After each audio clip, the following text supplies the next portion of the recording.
Mun rage yawan musayar bayanan sirri tsakaninmu da Amurka sosai saboda damuwa da ta shafi take hakkin ɗan adam da kuma rashin bin doka.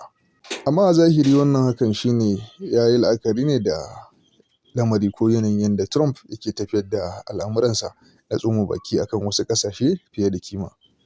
Wani rahoto ya fito daga Holland, wato ƙasar Holland Netherlands ta bayyana wannan al'amari yayin da ta tabbatar da cewa ƙasarta ta yanke wannan shawara ta bayanan leƙen asiri da suke musaya tsakaninta da Amurka sosai.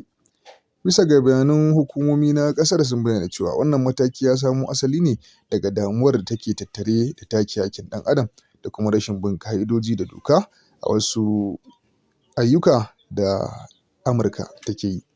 Sai dai majiyoyi daga cikin gwamnatin sun bayyana cewa ainihin dalilin wannan mataki ba wai batun doka ba ne, kawai saɓanin siyasa ne da rashin amincewa da manufofin da Trump na Amurka ke gindayawa, musamman a ɓangaren tsaron duniya da kuma tsoma baki a ɓangaren wasu harkoki na wasu ƙasashe da ke harkoki da ɓangaren ƙasashen Turai.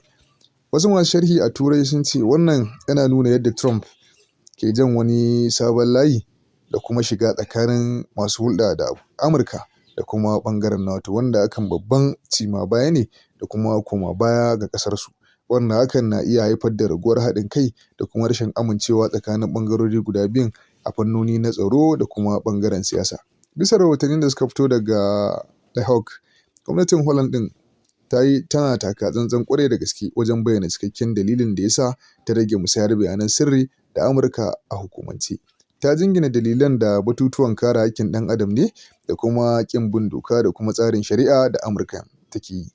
Sai dai majiyoyi na cikin gida sun bayyana cewa akwai wata ɓangaren takaddama ne ta ɓangaren siyasa tsakanin manyan jami'an tsaro na ɓangaren diflomasiyya, musamman tun bayan dawowar shugaban ƙasar Amurka Donald Trump akan mulki.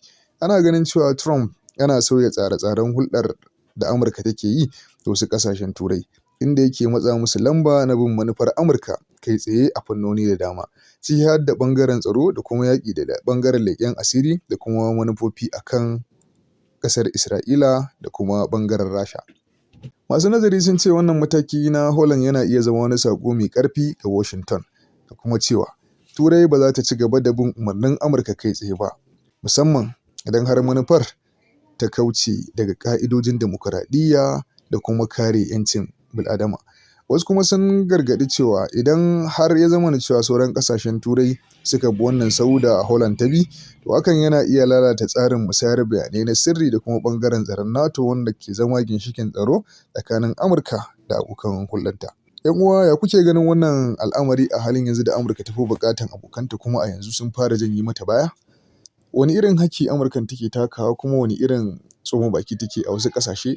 Shin ko ya shafi al'amuran da suke faruwa a ɓangarori na Venezuela da kuma sauran wasu ƙasashe da ita Holland ɗin take ganin hakan bai dace ba?